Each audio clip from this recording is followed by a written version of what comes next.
नमस्कार, मैं पंकज कुमार सिंह, पंकज सिंह ट्रैवल्स। आप लोग को गुड मॉर्निंग, नमस्कार, सत श्री अकाल, आदाब और पूरे देश विदेश के हमारे जो व्यूअर हैं उनको भी मैं नमस्कार, गुड मॉर्निंग करता हूं। तो सबसे पहली बात, मैं यहाँ पर अभी दुर्गापुर, वेस्ट बंगाल में ठहरा हूँ और अभी कुछ दिनों का यहाँ ठहराव हमारा होगा और वेस्ट बंगाल के कुछ जगहों का मैं भ्रमण करूँगा और वहाँ का वीडियो बनाकर आप लोग के समक्ष प्रस्तुत करूँगा।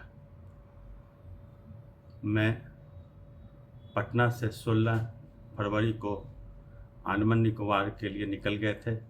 16 फरवरी को ये वंदे भारत से ट्रेन पकड़ के हावड़ा चले गए थे और हावड़ा रेलवे स्टेशन से यात्री साथी का टैक्सी बुक किए और वहाँ से हम निज़ाम पैलेस एक्साइड बैटरी मोड़ के पास है और मेट्रो रेलवे स्टेशन रविंद्र सदन कहलाता है।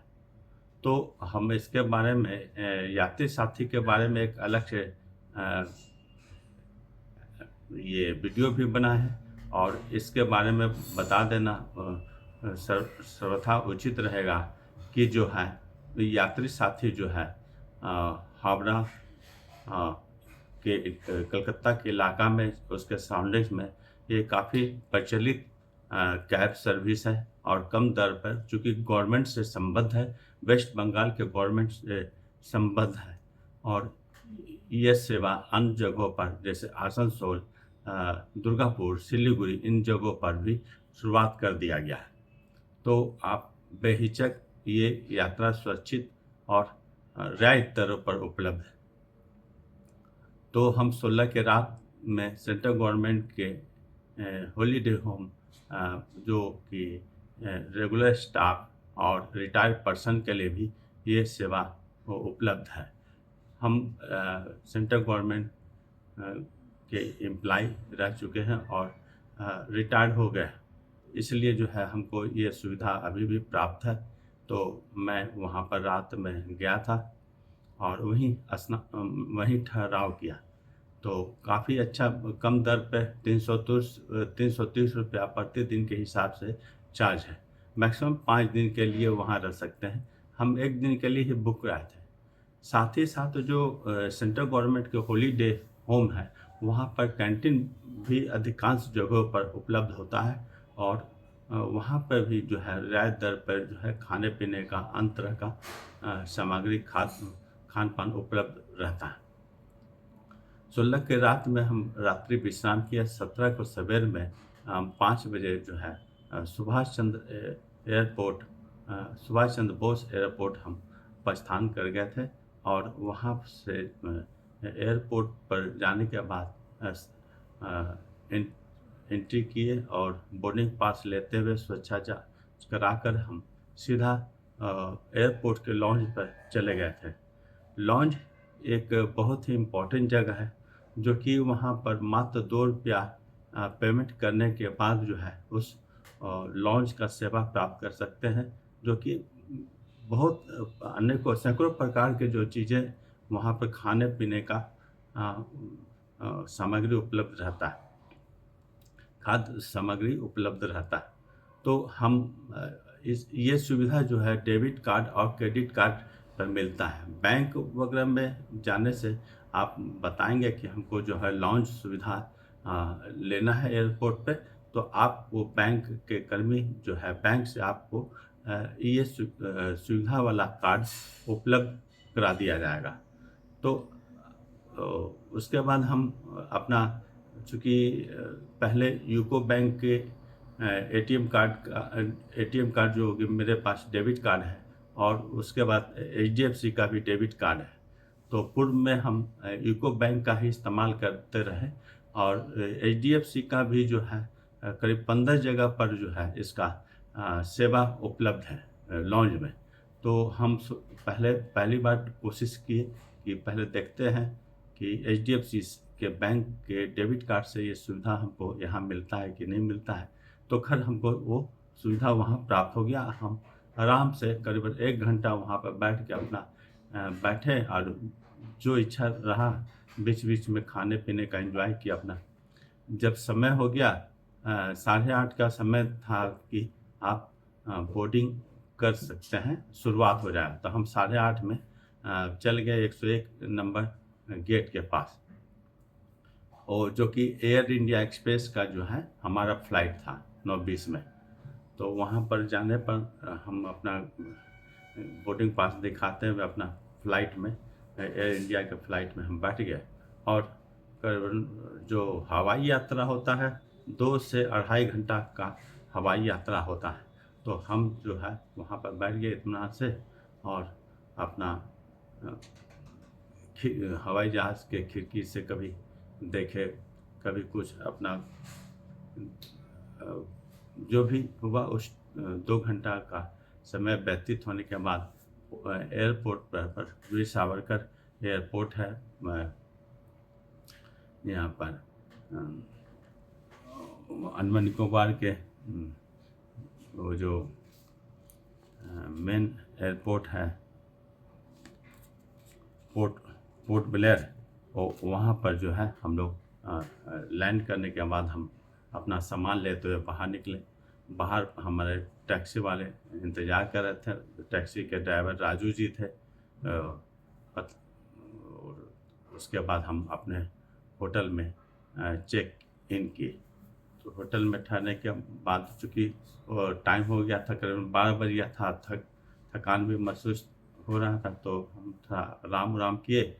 फिर स्नान करने के बाद शाम में हम बोल दिए थे कि जो है पहली बार जब गए थे तो सेलुलर जेल का जो लाइट एंड साउंड प्रोग्राम रहता वो हम नहीं देख पाए थे। कुछ प्रॉब्लम था उस समय, तो इसलिए हम नहीं घूम पाए, देख पाए। ये घूमने को तो दिन में हम घूम लिए थे, लेकिन जो लाइट एंड साउंड का कार्यक्रम नहीं देख पाए थे। वहाँ से फिर हम शाम में निकल गए। गाड़ी लेने आई थी हमको, और लाइट एंड साउंड प्रोग्राम का करीबन लगता है 5:30 बजे से कार्यक्रम शुरू था। तो हमको गाड़ी से लेने आया। वहाँ पर चूँकि टिकट का बुकिंग पहले से हो गया था, तो हम भी टिकट अपना चेक कराते हुए हम बस प्रोग्राम शुरू होने के पहले ही हम वहाँ पर पहुँच गए। फिर हमारा टिकट जो बुकिंग था, सीट नंबर अलॉट था, तो हम अपना सीट ले लिए। तो ये जो है वहाँ पर बैठ गए। वहाँ पर देखे कि लिखा हुआ था कि कोई वीडियोग्राफी फ़ोटो नहीं लेना है। तो हम भी इत्मीनान हो गए कि अब जब लेना ही नहीं है तो ठीक है, अपना कार्यक्रम देखें। तो कार्यक्रम अच्छा था, काफ़ी आकर्षित करने वाला था। और किस तरह से अंग्रेज़ों के द्वारा हम भारतीयों के पूर्वज जो स्वतंत्रता आंदोलन में अग्रज रहे, तो उनको किस तरह से दंड दिया जाता था, कितना यातना भरा था। आज भी जो उस कार्यक्रम को देखते रहें तो हम लोग को रोआँ सिहर जाता था कि हमारे देशवासी देश के कोने-कोने से आए हुए, पंजाब, कश्मीर, बिहार, जो भी यूपी, बंगाल, जो भी देश के अन्य कोने से थे, सभी लोग को लाकर वहाँ पर यातना दिया जाता रहा। तो फिर वहाँ से हम लोग लाइट एंड साउंड देखने के बाद बाहर से एक काफ़ी सुंदर सा दृश्य था। तो वहाँ पर सोचे कि जो है बाहर आकर एक फ़ोटो ले लिया जाए। तो एक वीडियो छोटा सा क्लिप बनाए और उसको हम आप लोग के समझ देखने हेतु तो प्रस्तुत कर दिए थे। और ये मेरा उस दिन का कार्यक्रम था। अगला दिन हमारे लिए टिकट बुक था दिगलीपुर के लिए, जो नॉर्थ अंडमान में पड़ता है। हम जो है सवेर में करीबन 5 बजे बस थी। तो हम ये 4 बजे की बस थी, तो हम वहाँ पर पहुँच गए। तो पहुँचने पर काफ़ी सन्नाटा था। इक्का-दुक्का पैसेंजर थे बस के लिए वहाँ पर टर्मिनल पे। तो वहाँ के गार्ड हमको बोले कि बाहर चाय मिलता है, आप जाकर चाय पी लेंगे, तब तक बस आ जाइए। तो बाहर हम थोड़ा गेट के पास गए, चाय पिए और बातचीत किए। वहाँ पर चाय बनाने का पॉट अलग होता, पानी गर्म होता है, उसके ऊपर चाय का केतली वगैरह वो पॉट रखते हैं, तो जिससे कि चाय तैयार हो जाता है, लीकर तैयार हो जाता है। और हम चाय पीने के बाद बस में बैठ गए। बस में मेरा 31वां सीट था, तो हम ड्राइवर साहब से रिक्वेस्ट किए, शफीक जी जो ड्राइवर था वो उनसे रिक्वेस्ट की है, तो वो हमको केबिन में जगह दे दी। हम बताएं कि हम यूट्यूबर हैं, तो वो बहुत सम्मान के साथ हमको बेचारे जगह दिए। तो लेकिन दुर्भाग्य की बात है कि बस का मतलब फ्रंट वाला आधा शीशा का में दरार आया तो टूटा हुआ था, इसलिए हम को कोई फ़ायदा हुआ नहीं। हम मतलब जर्नी के दौरान कोई इसी तरह का वीडियोग्राफी या फ़ोटो नहीं ले सके। दिगलीपुर पहुँचे करीब 2 बजे, वहाँ से 2 अढ़ाई बजे, और दिगलीपुर में एक होटल था। तो वो होटल बढ़िया नहीं होने की वजह से हम वहाँ पर उस होटल में एक ही दिन हम ठहरे। फिर नेक्स्ट डे मॉर्निंग में हम चूँकि कार्यक्रम था हमको जाने का, तो हम सामान सहित चेकआउट कर लिए उस होटल से, और फिर चले गए गाड़ी से हम रॉस एंड स्मिथ आइलैंड जाने के लिए। हम ये जो है वहाँ पर एक काउंटर होता है, काउंटर पर टिकट वगैरह मिलता है, और उसका जो कंडीशन रहता है 3 पैसेंजर, 6 पैसेंजर, 10 पैसेंजर होगा, तो सबका दर अलग अलग होता है कि 3 लोग ग्रुप में जाने पर इतना पैसा लगेगा, 6 ग्रुप जाने में इतना पैसा लगेगा। तो हम सब चीज़ का डिटेल्स उसमें डाल दिए पहले के वीडियो में, और फिर भी हम डिस्क्रिप्शन में जितना संभव हम सब चीज़ आप लोग के समझ प्रस्तुत कर देंगे। तो वहाँ हम रॉस आइलैंड के पास गए, तो वेट कर ही रहे थे कि एक कलकत्ता से एक ग्रुप आया था 19 लोगों का, तो उसमें हमको एडजस्ट कर दिया गया। हमसे 1400 रुपया लिया गया, और हम रॉस एंड स्मिथ आइलैंड के लिए उस बोट पर जेटी पर सवार होकर रॉस एंड स्मिथ आइलैंड की ओर चल दिए। जाने के दौरान तो देखे ही थे, वीडियो भी डाले, तो आप लोग देखे होंगे कि कितना स्वच्छ निश्चित पानी है, इतना मैंने साफ़ सुथरा पानी जो है, मैंने किसी भी मामला में नील एंड हेवलॉक के तुलना में उसको 20 ही कह सकते हैं, 19 नहीं कह सकते हैं। काफ़ी सुंदर रास्ता में जा रहे थे, जब पहुँचे वहाँ पर रॉस एंड स्मिथ आइलैंड देखने से हम जितने जो टूरिस्ट थे सब उमंग से भर गए। काफ़ी कहें कि ऐसा मैंने कभी नहीं देखा। तो ये बंगाल के जो 19 लोग थे वो भी काफ़ी रोमांचित थे, काफ़ी अच्छे लोग थे, सभी लोग से बातचीत हुई। हमारा जो यूट्यूब चैनल सब्सक्राइब किए, फ़ोटो भी हम से खिंचवाए। तो वहाँ पर क्या है कि रॉस एंड स्मिथ आइलैंड जो है वो 2 अलग अलग आइलैंड है। उसके बीच में लो टाइड में क्या होता है कि बालू रहता, दोनों के बीच में बालू का बना हुआ रास्ता है, तो उसमें आप माने एक आइलैंड से दूसरे आइलैंड में वो लो टाइड में जा सकते हैं। हाई टाइड में क्या होता है कि वो जो रास्ता होता है उस रास्ता पर पानी भर जाता है, तो उस स्थिति पानी जब भर जाएगा समुद्र में, तो माने 2 आइलैंड के बीच में तो जाना संभव नहीं है। तो ये क्रम चलते रहता है, low tide, high tide, high tide और लो टाइड आएगा तो उसको पूरा लो टाइड होने में 6 घंटा लगता है, और फिर उसके बाद हाई टाइड होने में 6 घंटा लगता है, ये क्रम चलता है। तो हम लोग दोनों का जो है हम वीडियो पूर्व में डाल चुके हैं, तो रॉस एंड स्मिथ आइलैंड के नाम से। तो फिर वहाँ पर हम लोग और उन लोग का जो ट्रैवल कराने वाले होते हैं, बोट जेटी देने वाले होते हैं, तो उनका कंडीशन होता है कि आप 3 घंटा वहाँ पर टाइम स्पेंड कर सकते हैं। 3 घंटा के बाद आप ज़्यादा रहेगा तो आपका चार्ज ज़्यादा हो जाएगा पर घंटा के हिसाब से। तो हम लोग जो है 3 घंटा में ही सब लोग हुआ कि अब तो चला जाए। तो वहाँ से हम लोग फ़ोटोग्राफ़ी, वीडियोग्राफ़ी जो किए, सब करने के बाद फिर हम लोग वहाँ से चल दिए। जब वापस हम हो गए तो हमारे जो गाड़ी के ऑनर थे नवीन, और उनके साथ एक वहीं पर एक सैडल पीक है जो कि ट्रैकिंग से होकर जाना पड़ता है, और टर्टल नर्सरी था। तो पीक पर तो हम नहीं गए, चूँकि इधर बहुत ज़्यादा ट्रैकिंग करके पीक पर जा रहे थे। भूटान पर गए, मिज़ोरम में गए, तो इन सब जगहों पर जाने इतना जगह गए तो इच्छा नहीं हुआ कि सैडल पीक पर जाए, तो उसमें दिन भर का टाइम लग जाता। तो इसलिए जो है हम वहाँ पर उसके अंदर थोड़ा प्रवेश किए, घूमे वगैरह। टर्टल पीक उसके एरिया में था, वहाँ गए, और ये सब जो है एक नाला है। एक्चुअली वो पहाड़ से पानी निकलता है और समुद्र में मिल जाता है, लेकिन उसका नाम नाला रखा गया है, तो सिंदूरी नाला कहते हैं। तो वहाँ से हम लोग जो है निकल कर फिर शाम में हम करीबन 3 बजे, साढ़े 3 बजे के आसपास, और वहाँ पर एक डीके होटल है दिगलीपुर में। मुख्य काफ़ी अच्छा होटल है, और रियायत दर पर, मतलब एक तरह से दर अच्छा था। नॉन एसी 1300 और एसी रूम 1500 था।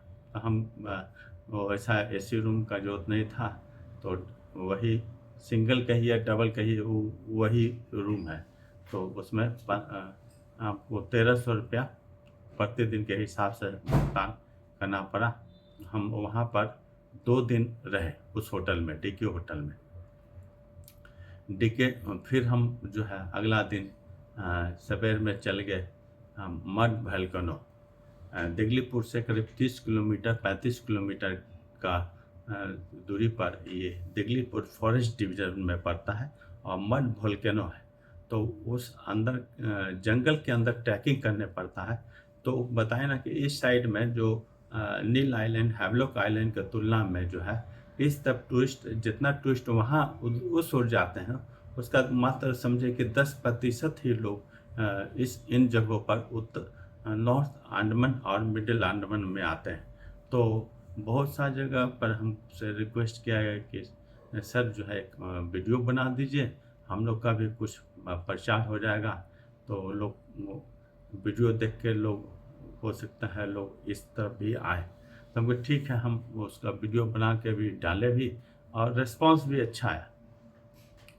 फिर हम वही रामनगर बीच गए वहाँ पर, और एक हाइडल पावर प्लांट था, वहाँ पर हम विजिट किया।